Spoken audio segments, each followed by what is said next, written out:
Amém. Meus irmãos, convido os amados a abrirem as suas Bíblias em 1 Tessalonicenses, capítulo 4,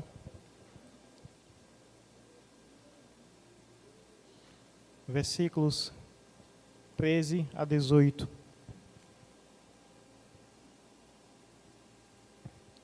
Primeira Tessalonicenses, capítulo 4, versículo 13 a 18.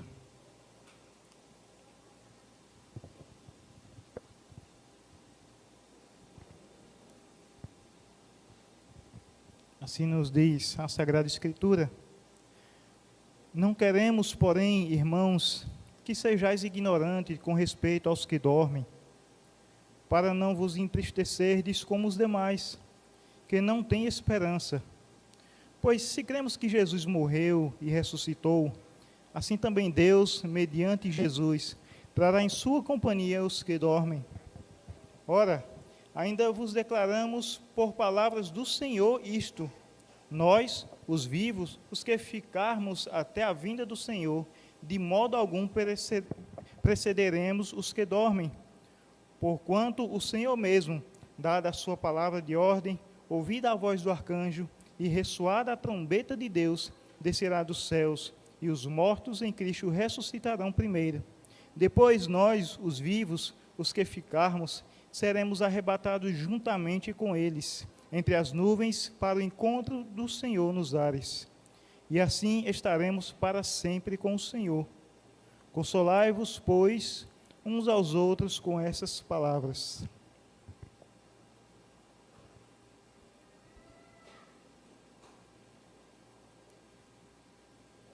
Meus irmãos, pedi só um pouquinho da paciência de vocês.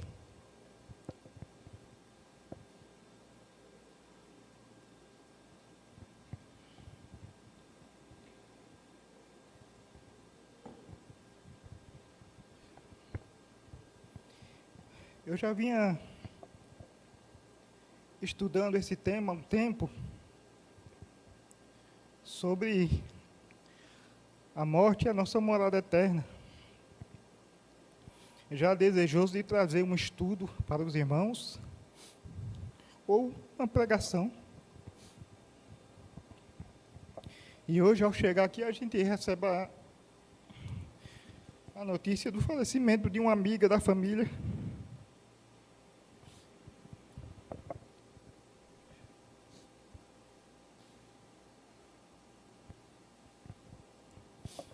E eu ficava aqui pensando, ela esteve aqui conosco algumas vezes,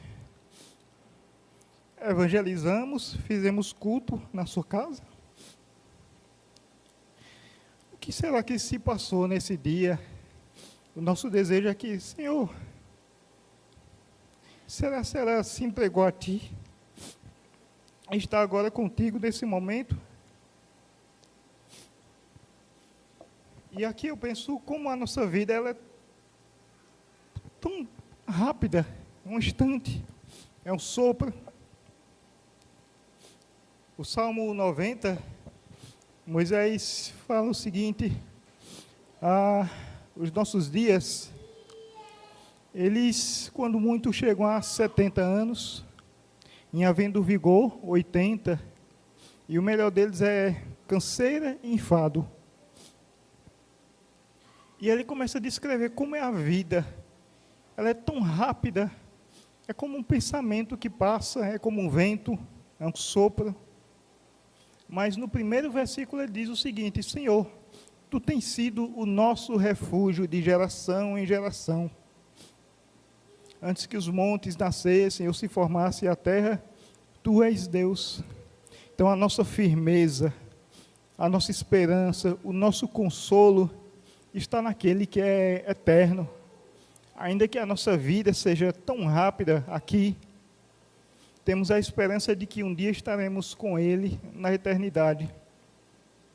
E o tema que eu trouxe para os irmãos hoje é justamente esse: como nós devemos lidar com a morte, como deve ser a morte para o cristão, o que é a morte e a vida eterna.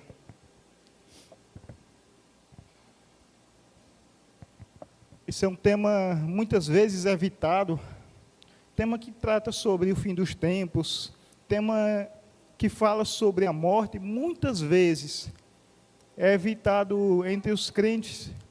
Alguns têm medo de mencionar sobre isso, alguns têm medo de estudar até mesmo o Apocalipse. Alegam não ter medo porque a linguagem é difícil, pela sua linguagem figurada eu não entendo muita coisa, e quando se fala de dragão, de morte, essas coisas às vezes assustam. Mas eu digo aos irmãos, nós precisamos estudá-las, porque em primeiro lugar, é revelação de Deus, é palavra inspirada de Deus, e é necessário que a gente estude. É uma carta de esperança para a nossa vida, porque ela nos mostra a vitória sobre a morte, ela nos mostra a nossa vida na eternidade. Então, tratar sobre esse tema, principalmente quando se trata do livro de Apocalipse, que ele vai falar muito sobre isso, mas não está concentrado somente naquele livro. É um tema que é tratado por toda a Escritura, o fim dos tempos. Os evangelhos falam sobre isso, as epístolas falam sobre isso, os profetas vão mencionar também sobre a vinda do Senhor e como vai ser a nossa morada eterna. E a esperança deles era justamente essa, a esperança do cristão, a vida eterna. Por que é que nós precisamos estudar? Porque esse tema, ele é esperança para aqueles que estão no Senhor. Nós vamos conferir vários textos bíblicos. Vamos ver 1 Pedro, capítulo 1, versículo 3 a 6. O apóstolo Pedro nos diz o seguinte: bendito o Deus e Pai de nosso Senhor Jesus Cristo, que segundo a sua muita misericórdia, nos regenerou para uma viva esperança, mediante a ressurreição de Jesus Cristo dentre os mortos, para uma herança incorruptível, sem mácula, imarcessível, reservada nos céus para vós outros, que sois guardados pelo poder de Deus mediante a fé, para a salvação preparada para revelar-se no último tempo. Nisso exultais, embora no presente, por breve tempo, se necessário, sejais contristados por várias provações. Então veja, Pedro escrevendo aqui à igreja, ele nos deixa bem claro, nós devemos ter esperança, uma viva esperança, em uma herança incorruptível, uma herança inacessível, uma herança sem mácula. Essa herança é reservada para aqueles que estão em Cristo. A gente deve estar preparado, ainda que passe por provações, ainda que passe por momentos difíceis, como ele descreve aí no versículo 6, se necessário, sejais contristados por várias provações, mas ainda que passemos por essas provações, nós ainda temos a viva esperança. E por se tratar de uma esperança para o cristão, nós devemos buscar cada vez mais esse conhecimento e também buscar conforto nele. Em 1 Coríntios, capítulo 15,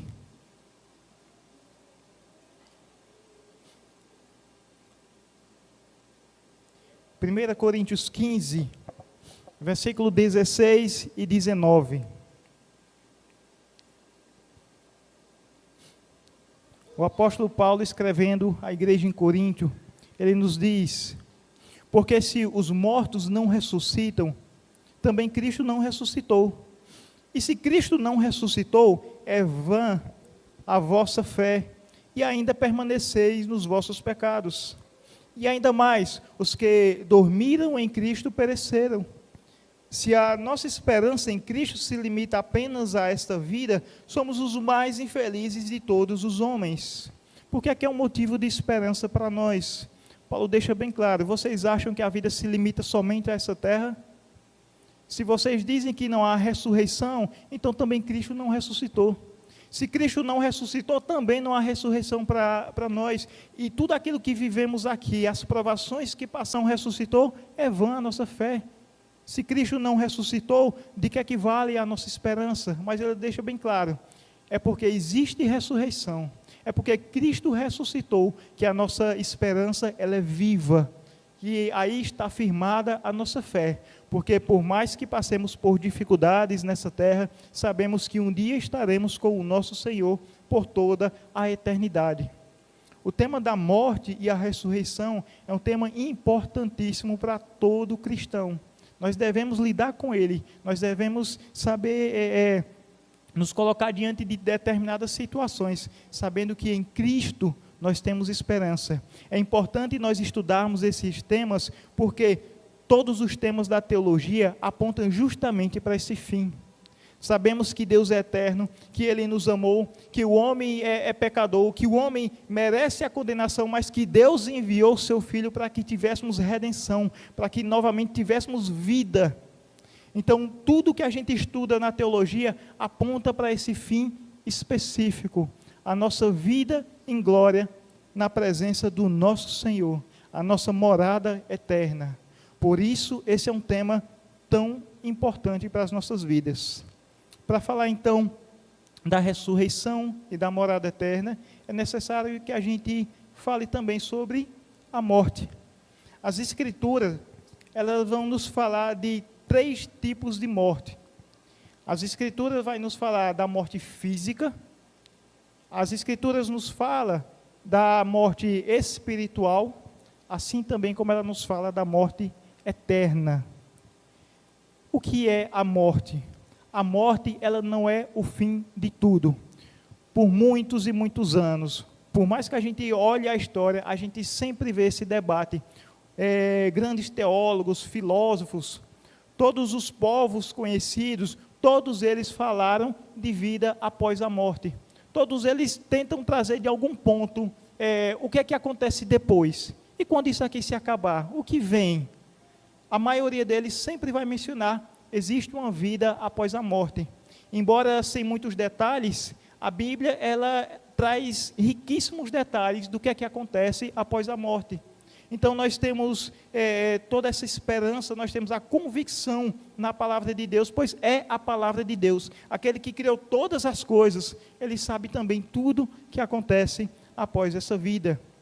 E nós então temos noção de o que é que acontece, de onde viemos, para onde é que vamos? Perguntas que até hoje muitos se fazem, mas nós sabemos que fomos criados com um propósito, para estar na presença de Deus, para desfrutar das bênçãos vindas de Deus, do seu amor, para glorificar para sempre esse Deus. Esse é o nosso fim, e sabemos também para onde iremos.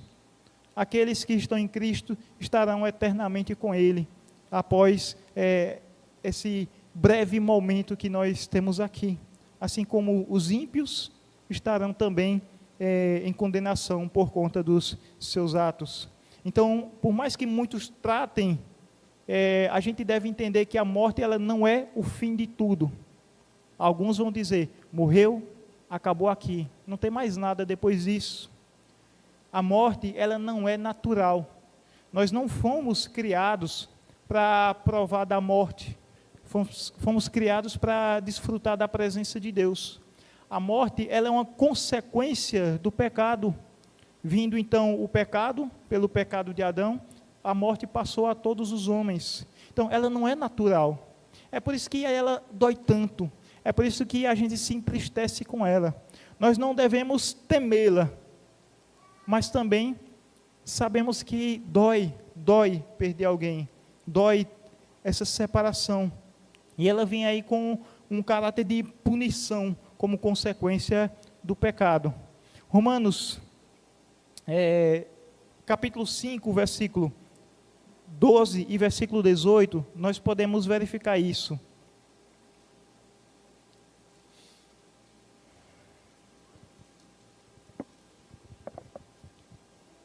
Romanos 5, versículo 12, assim diz, portanto, assim como por um só homem entrou o pecado no mundo, e pelo pecado a morte, assim também a morte passou a todos os homens, porque todos pecaram. E o versículo 18, pois assim como por uma só ofensa veio o juízo sobre todos os homens para a condenação, assim também por um só ato de justiça veio a graça sobre todos os homens para a justificação que dá vida. Veja, pelo pecado de um homem, todos agora herdam o pecado e todos têm sobre si a morte. Todos provam da morte por conta do pecado. A morte, ela não é natural, ela é consequência do pecado.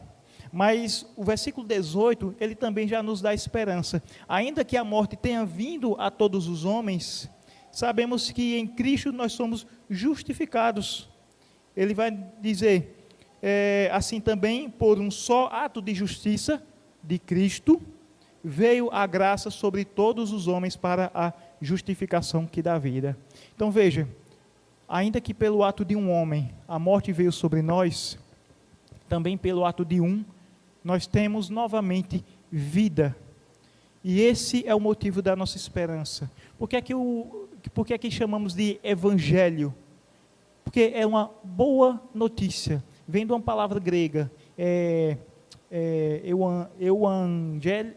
euangelizo, o prefixo eu significa ali bom. O angelizo, uma boa mensagem, ou uma boa notícia, a boa nova. Que boa nova é essa? A boa notícia de que há vida, a boa notícia de que há esperança, a boa notícia de que por meio de Cristo somos reconciliados com Deus. A esperança, nós estávamos condenados, mas agora temos a boa notícia de que há esperança para o homem, a esperança de reconciliação com Deus. Essa é a mensagem do Evangelho, Cristo e sua obra. Então, meus irmãos, veja, a morte física, como mencionamos aí em Romanos 5,12, ela passa a todos os homens. Consequência desse pecado, o homem agora também está morto espiritualmente. Vejamos aí, Romanos capítulo 3, versículo 9 a 18.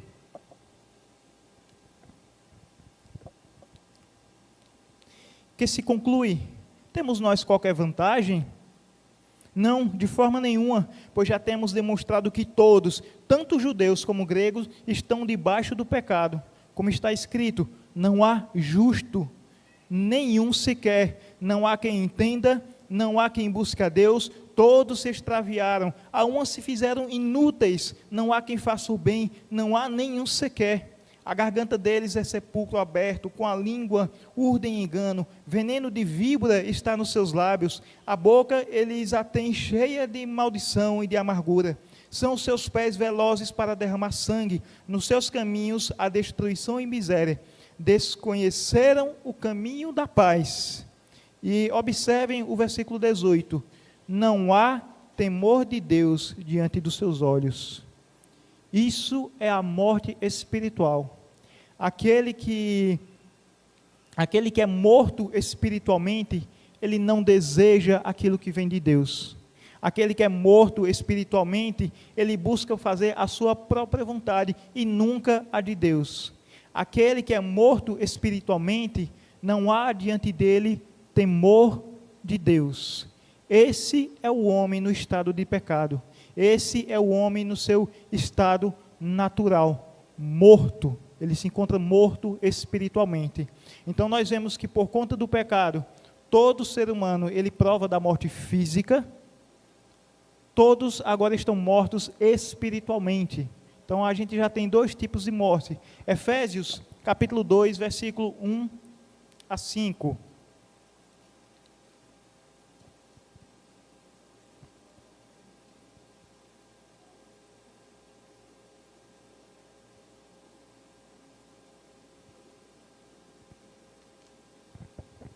Efésios 2, versículo 1 ao versículo 5. O apóstolo Paulo, instruindo a igreja em Éfeso, ele nos informa o seguinte: ele vos deu vida, estando vós mortos nos vossos delitos e pecados, o estado natural do homem. Mas Deus, Ele nos dá vida, nos quais andastes outrora, segundo o curso desse mundo, segundo o príncipe da potestade do ar, do espírito que agora atua nos filhos da desobediência, entre os quais também todos nós andamos outrora, segundo as inclinações da nossa carne, fazendo a vontade da carne e dos pensamentos. Veja, o que é a natureza do homem sem o temor de Deus? Andávamos segundo as inclinações da nossa carne e dos nossos pensamentos. E por isso, estávamos mortos nos nossos delitos e pecados. E ele continua, e éramos por natureza filhos da ira, como também os demais. Mas Deus, sendo rico em misericórdia, por causa do grande amor com que nos amou, e estando nós mortos em nossos delitos, nos deu vida juntamente com Cristo, pela graça sois salvos. Então aqui a gente já tem uma boa notícia. Ainda que a morte física ela se estenda a todos os homens, nós também temos a morte espiritual. Contudo, para aqueles que estão em Cristo, há um novo nascimento. Ele vos deu vida, estando vós mortos. Então, meus irmãos, perceba a diferença quando a gente trata sobre a morte para aquele que é crente e para o ímpio. A gente vai notar o seguinte: todos os dois passam pela morte física, consequência do pecado. Os dois estavam mortos espiritualmente, mas um agora recebe vida, vida por meio de Cristo. E a gente entende o seguinte: aqueles que estão em Cristo, esses nascem duas vezes, mas vão morrer apenas uma vez. Nascem a primeira vez, fisicamente, nascem espiritualmente. Espiritualmente eles são novamente reconciliados com Deus e eles têm vida, mas provarão também da morte física. Aqueles que não estão em Cristo, aqueles que viram as costas para Deus, que fazem a sua própria vontade, esses nascem uma única vez, mas provarão de duas mortes. E essa é a diferença para o crente e para o ímpio.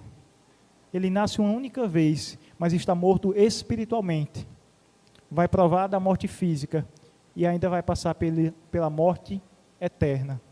O cristão não provará dessa morte eterna. É terrível para o ímpio,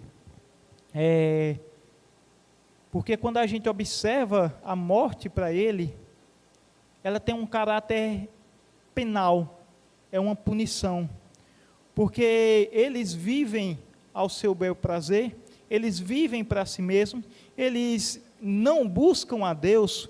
O Romanos capítulo 1, a partir do versículo 18, a gente vai ver justamente isso.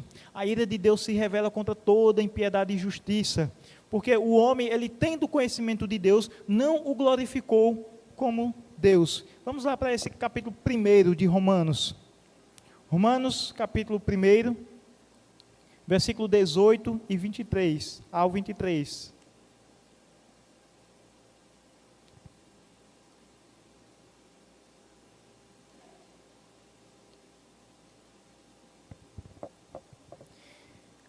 A ira de Deus se revela do céu contra toda a impiedade e perversão dos homens que detêm a verdade pela injustiça. Porquanto o que de Deus se pode conhecer é manifesto entre eles, porque Deus lhes manifestou. Porque os atributos invisíveis de Deus, assim o seu eterno poder, como também a sua própria divindade, claramente se reconhece desde o princípio do mundo, sendo percebidos por meio das coisas que foram criadas.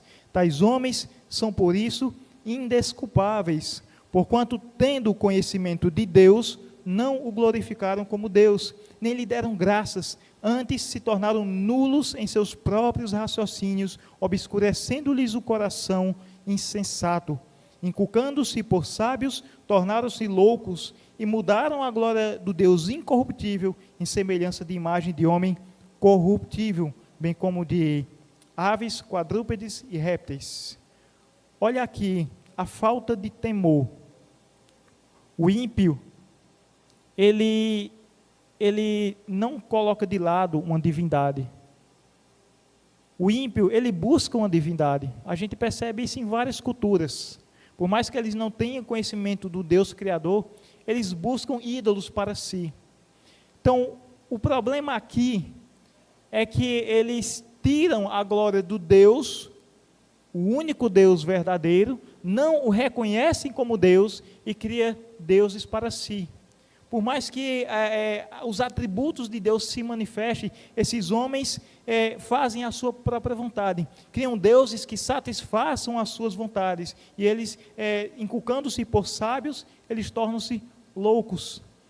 E a gente percebe também, a partir do versículo 28, ele diz o seguinte: e por haverem desprezado o conhecimento de Deus, o próprio Deus os entregou a uma disposição mental reprovável para praticarem coisas inconvenientes, cheios de toda a injustiça, malícia, avareza e maldade, possuídos de inveja, homicídio, contenda, dolo e malignidade, sendo difamadores, caluniadores, aborrecidos de Deus, insolentes, soberbos, presunçosos, invejosos de males, desobedientes aos pais, insensatos, pérfidos, sem afeição natural e sem misericórdia. Ora, conhecendo eles a sentença de Deus, de que são passíveis de morte os que tais coisas praticam, não somente as fazem, mas também aprovam os que assim procedem. Veja, o homem, ele não é indesculpável. Nós falamos do Evangelho, eles ouvem, eles veem os atributos de Deus na criação, mas eles preferem a sua soberba, preferem o seu próprio eu. E o versículo 32 nos deixa claro, eles conhecem a sentença de Deus e que eles são passíveis de morte. Contudo, o homem sem temor de Deus, o homem na sua corrupção, não somente ele pratica essa corrupção, mas ele também aprova todos aqueles que fazem a mesma coisa. Então é muito fácil a gente ver, principalmente a corrupção que a gente vê em nosso país, como várias e várias leis vão surgindo justamente para apoiar a corrupção, para que caso alguém seja pego naquela corrupção, ele tenha um meio também de escapar. Eles não só buscam o mal, mas também buscam a aprovação e aceitação, e cada vez mais pessoas então estão fazendo isso. Ou seja, eles não somente praticam mal, mas eles também têm consciência da sentença e de que são passíveis de punição, contudo ainda assim o fazem. Então, para o homem ímpio, a morte ela vem com um caráter penal, ela é mais dolorosa, porque ainda em vida ele também desfruta da graça comum de Deus, mas após esse breve momento de vida, já não há mais graça para ele. Nós desfrutamos da graça comum, nós desfrutamos da graça da salvação de Deus. Os ímpios, eles compartilham da graça comum, a bondade de Deus, a saúde, o sol que nasce para todos, a alimentação, o ar e tudo mais que vem de Deus, é graça comum, e eles também desfrutam dessa bondade ainda em vida. Mas após isso, há desespero, porque toda a bondade que eles poderiam ter, se encerra nesse momento. E a gente vê que, após esse momento da morte, eles já passam a desfrutar também, eles recebem a punição pelos seus atos. Logo em seguida vem o juízo, e a gente vê aí o exemplo do rico e Lázaro. O rico, logo após a sua morte, estava em tormento. Ele logo tem as consequências do seu pecado. Ele desfrutava de riqueza, graça comum, mas agora ele já não tem mais nada, apenas o juízo de Deus sobre si. E pior, após a ressurreição, como acontecerá para todos, todos ressuscitarão com a vinda de Cristo. Mas para o ímpio, ele ressuscitará, agora sofria em espírito, agora sofrerá também em corpo e alma. Se juntará novamente ao seu corpo e ouvirá da voz do Senhor, do grande rei: apartai-vos de mim, malditos. E ele ainda vai dizer: e estes irão para o castigo eterno. Por que é tão terrível para o ímpio? porque o único momento de alegria que ele vai ter é aqui nessa terra. É urgente que a gente cumpra a nossa missão de levar o Evangelho, porque todos os dias pessoas estão morrendo. Alguns já ouviram falar do Evangelho, outros nunca nem ouviram falar. É necessário que a gente cumpra a nossa missão. Por isso que o Evangelho é tão urgente, porque muitos estão se perdendo. Não sabemos quem são, não sabemos quem são aqueles que aceitaram a Cristo, mas devemos simplesmente cumprir o nosso dever, ir por todo mundo e pregar o Evangelho. Arrependei-vos, crê no Senhor Jesus, abandone os seus pecados, aceite Ele como seu Senhor e Salvador, pois é a única esperança, o único meio de vida, porque para o ímpio é terrível a morte. No momento então que ele morre, vem então o juízo sobre si e o castigo eterno. Para o crente, por outro lado, a morte ele não tem um caráter penal. Quando a gente observa Romanos, o capítulo 8, versículo 1 e 2, ele diz o seguinte: agora, pois, já nenhuma condenação há para os que estão em Cristo Jesus, porque a lei do Espírito da vida em Cristo Jesus te livrou da lei do pecado e da morte. Para aqueles que estão em Cristo, ela não tem esse caráter penal. O preço foi pago. A ira de Deus foi derramada sobre Cristo. Logo, aqueles que estão em Cristo, que foram lavados pelo seu sangue, uma vez morrendo fisicamente, já não terão a morte eterna. Esses passam agora para a vida, assim como nós lemos em Efésios: Ele vos deu vida, estando vós mortos. Nós agora temos vida em Cristo. A morte, nesse sentido, para a gente, seria como se fosse uma liberdade da nossa natureza pecaminosa, pois depois da morte, nós estamos livres dessa corrupção do pecado. Nós já não pecaremos mais. Nós agora estamos desfrutando da presença de Deus, aguardando para o dia da sua vinda, para nos unirmos novamente ao nosso corpo e desfrutarmos da glória eterna do nosso Deus, na sua presença. E agora no corpo totalmente restaurado, um corpo imaculado, um corpo incorruptível, revestido de imortalidade. Essa é a esperança que nós temos. Nós temos essa certeza, pois até mesmo na parábola do rico e Lázaro, a gente vê ali muito claramente que após a morte, aquele que está em Cristo já desfruta da glória do nosso Senhor. Após a morte, nós, aqueles que estamos em Cristo, vamos ouvir proferidos da boca do nosso Rei. Vamos lá para Mateus capítulo 25.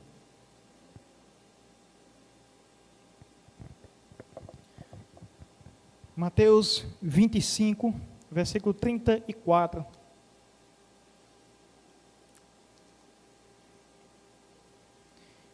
Então dirá o rei aos que estiverem à sua direita: vinde, benditos de meu Pai, entrai na posse do reino que vos está preparado desde a fundação do mundo. Essa é a nossa esperança. Ouvir a voz do nosso Redentor, ouvir o nosso Rei: vinde, benditos do meu Pai. Para o crente, a morte ela não é motivo de medo. A gente se entristece, sim, ela é consequência do pecado, ela traz dor, mas algumas coisas que a gente deve ter em mente sobre a morte. O cristão, ele não deve ter extrema tristeza pela morte, porque não conhecemos todos os propósitos de Deus, mas sabemos que há propósito de Deus em tudo. Ele é aquele que faz todas as coisas conforme o conselho de sua vontade, e tudo aquilo que ele faz, a sua vontade é boa, perfeita e agradável. Não sabemos por que as coisas acontecem, porque muitas coisas acontecem, mas confiamos porque Deus é soberano, Ele é sábio, Ele é justo, e o que Ele faz é bom, e por isso então confiamos. Nós não devemos andar cabisbaixos, se perdemos entes queridos, se perdemos nossos pais, irmãos, o cônjuge. Não vamos viver a vida toda tristes por conta disso. Como nós lemos logo no início, no nosso texto base, nós não devemos andar tristes assim como os outros, porque nós temos esperança. nós sabemos da vontade de Deus, e por conta disso, essa tristeza ela não é forte em nós como é nos outros.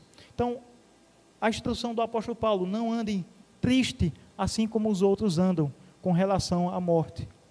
Nós também não devemos ser insensíveis, por mais que entendamos que há propósito de Deus em tudo, ainda que nós não consigamos explicar todas as coisas, mas a gente também não pode ser insensível. Morreu e acabou e eu vou viver minha vida. Não, não é assim, ela dói. A gente vê o exemplo de Jesus, ainda que ele, sabendo que ia ressuscitar Lázaro, mas ao receber a notícia do falecimento do seu amigo, Jesus chorou. Nós não somos insensíveis, nós sentimos a perda, nós sentimos falta, nós sabemos que essa consequência do pecado é terrível, muitas vezes de forma tão dolorida, ela chega, e nós nos entristecemos também por conta disso. Então, para o crente, não é motivo de temor, a gente não deve temer a morte, assim como outros tanto temem, mas a gente também não deve se entristecer em excesso por conta dessa morte, sabendo que tudo acontece de acordo com a vontade de Deus. Assim como fez Jó, o Senhor deu, o Senhor tomou. Bendito seja o nome do Senhor. A morte, por algumas vezes, ela é desejável. Vamos lá para 2 Coríntios.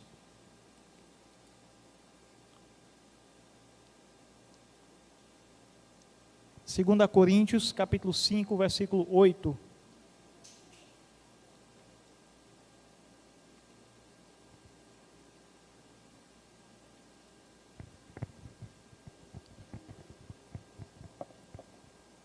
O apóstolo Paulo,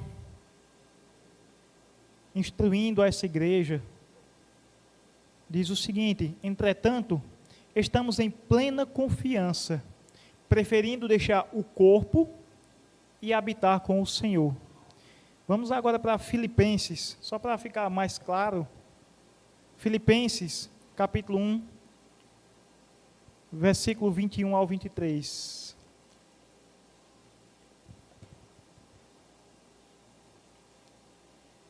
Porquanto para mim o viver é Cristo e o morrer é lucro. Entretanto, se o viver na carne traz fruto para o meu trabalho, já não sei o que hei de escolher. Ora, de um e outro lado, estou constrangido, tendo o desejo de partir e estar com Cristo, o que é incomparavelmente melhor. Veja, por que eu disse que às vezes ela é desejável?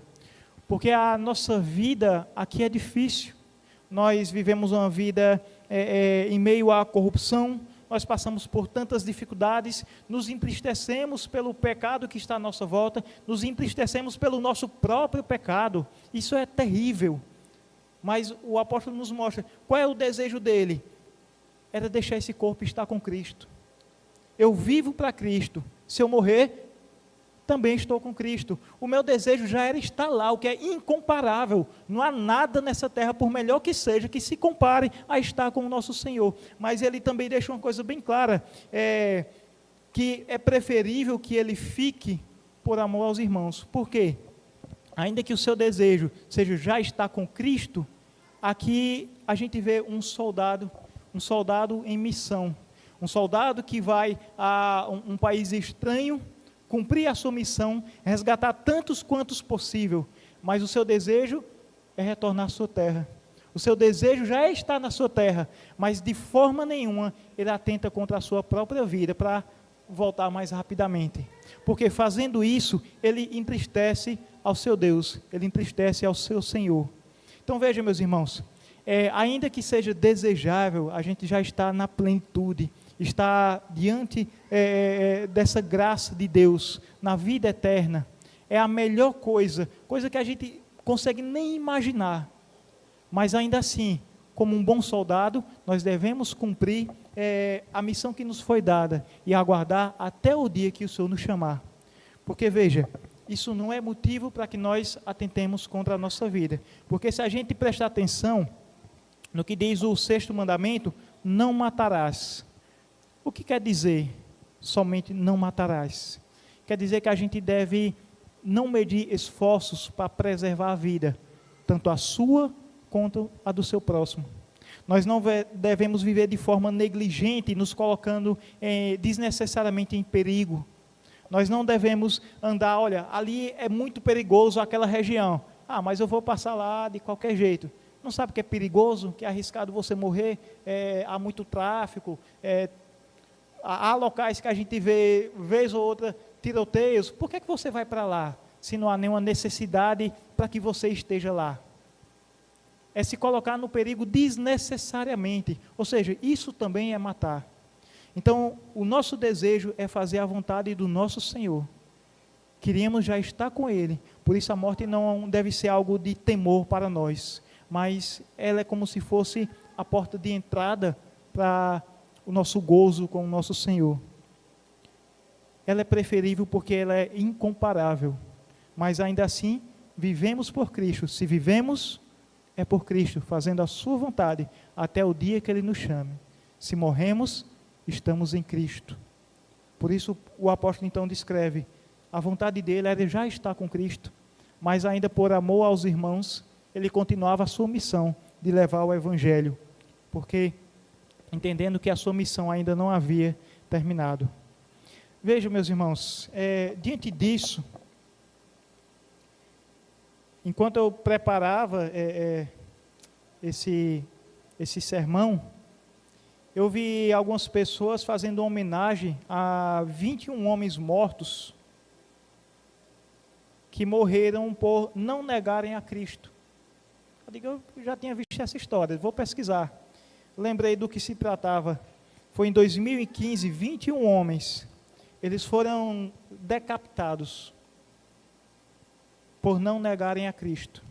E o interessante que eu achei nessa história é que 20 deles eram egípcios e eles foram capturados.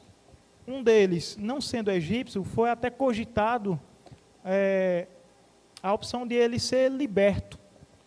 Mas no convívio com aqueles outros 20, vendo a fé deles, por não negarem a Cristo, ele então disse, olha, o Deus deles também é o meu Deus.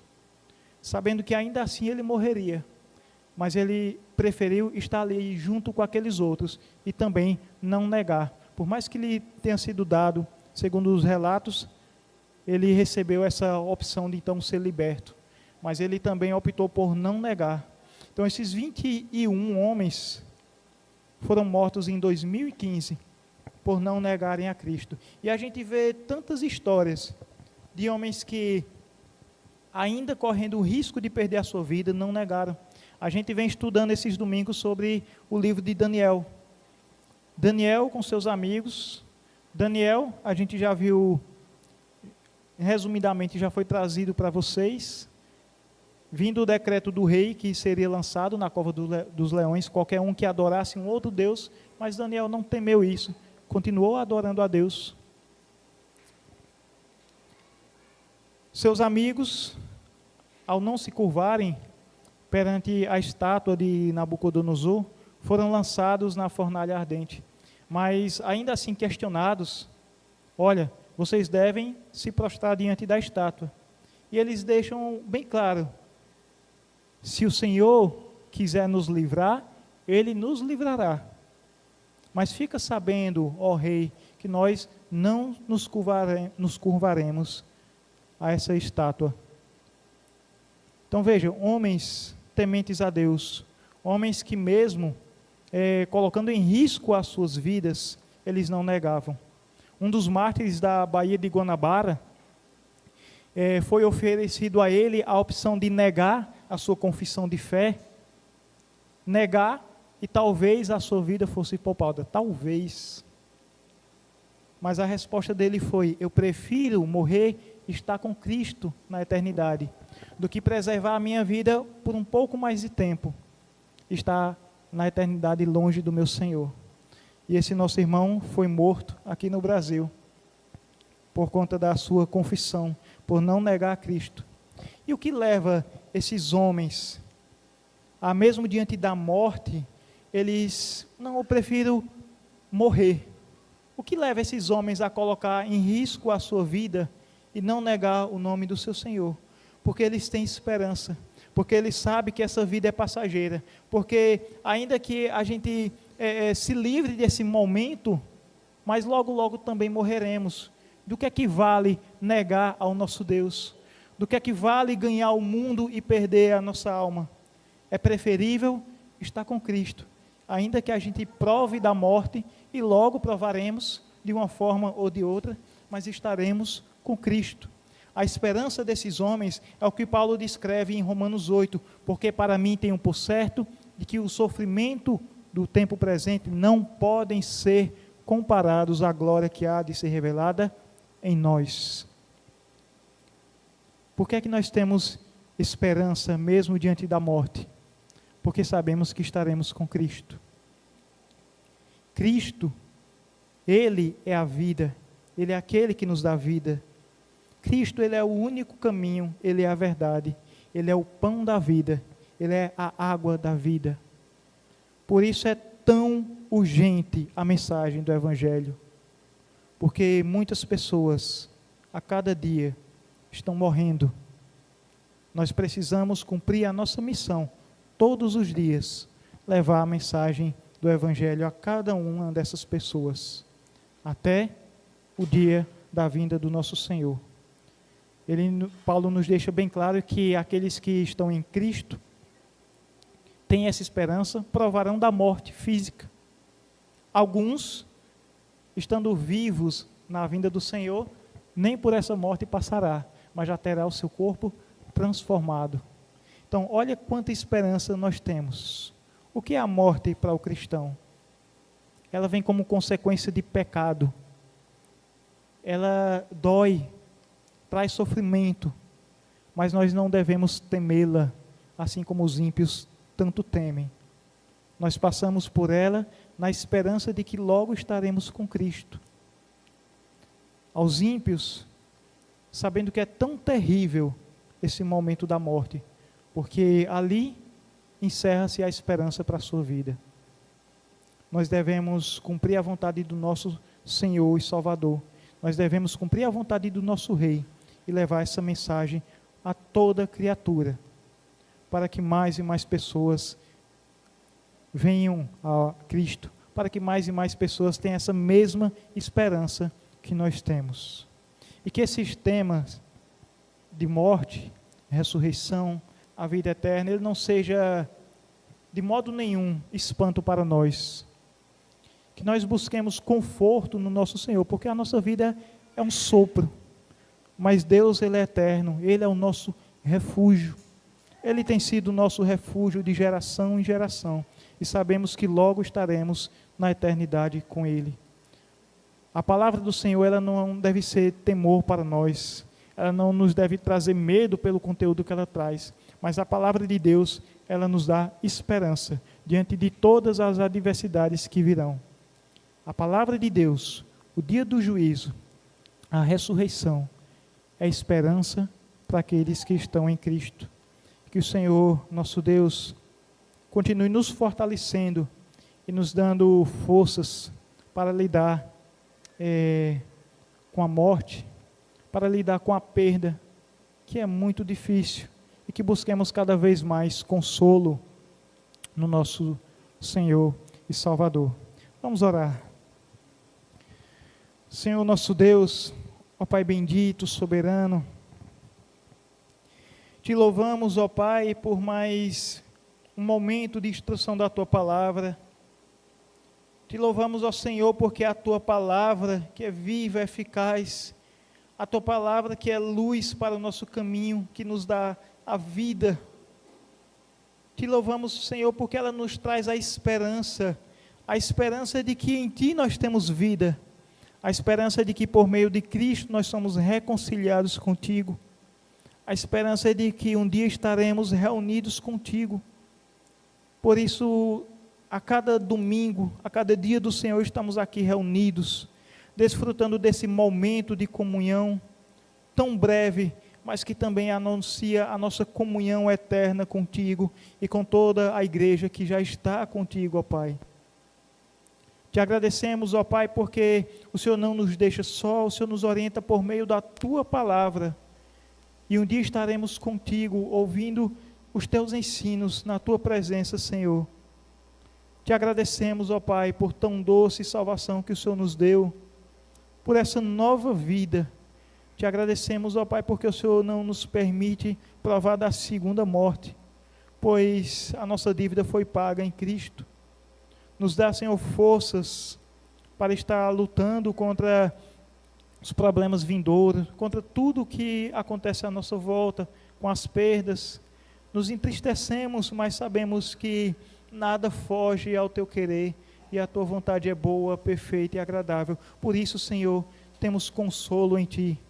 Fortalece, ó Pai, a Tua amada igreja, para que cada dia possamos viver mais a Tua palavra, cada dia possamos buscar força vindo de Ti, cada dia a nossa esperança seja renovada em cada momento, com os nossos irmãos, fortalecendo uns aos outros, em cada momento de culto, em cada momento de louvor aqui na Tua presença, em cada momento em que participamos da Tua ceia, Senhor, em que celebramos esse momento de comunhão contigo e a esperança na Tua vinda. Por isso Te somos gratos, ó Pai, por todas essas bênçãos que o Senhor tem derramado sobre nós. E é em nome de Jesus que nós Te oramos. Amém.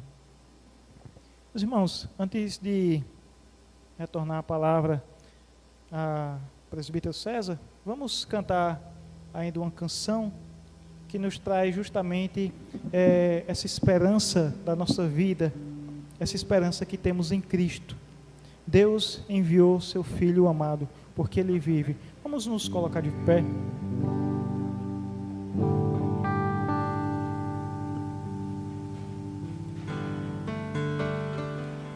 Vamos louvar.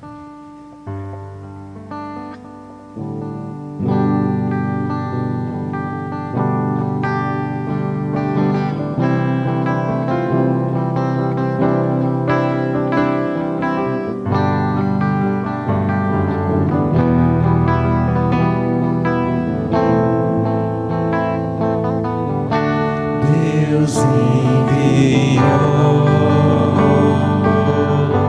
seu Filho.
santo Deus, Pai soberano, bendito, te louvamos, ó Pai, mais uma vez por esse momento tão doce de culto que o Senhor nos deu, por esse momento em que nos achegamos aqui, no primeiro dia da semana, para nos encher da Tua presença, nos regozijar diante de Ti, e sermos edificados pela Tua palavra para mais uma semana, Senhor.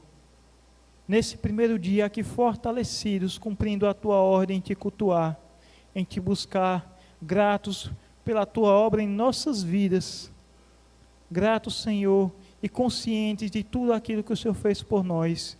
Viemos aqui, confessamos a Ti os nossos pecados, erguemos as nossas vozes em louvor a Ti, ouvimos da Tua palavra, e agora, Senhor, Te pedimos, nos despede em paz aos nossos lares, nos protege, Senhor, e que esse culto que agora aqui se encerra, ele continue na nossa vida diária, pois a cada dia nós devemos dar testemunho de Ti, viver na Tua presença como servos Teus, como soldados em missão a cada dia, até o dia que o Senhor nos chame para estar na Tua presença, no nosso lar celestial.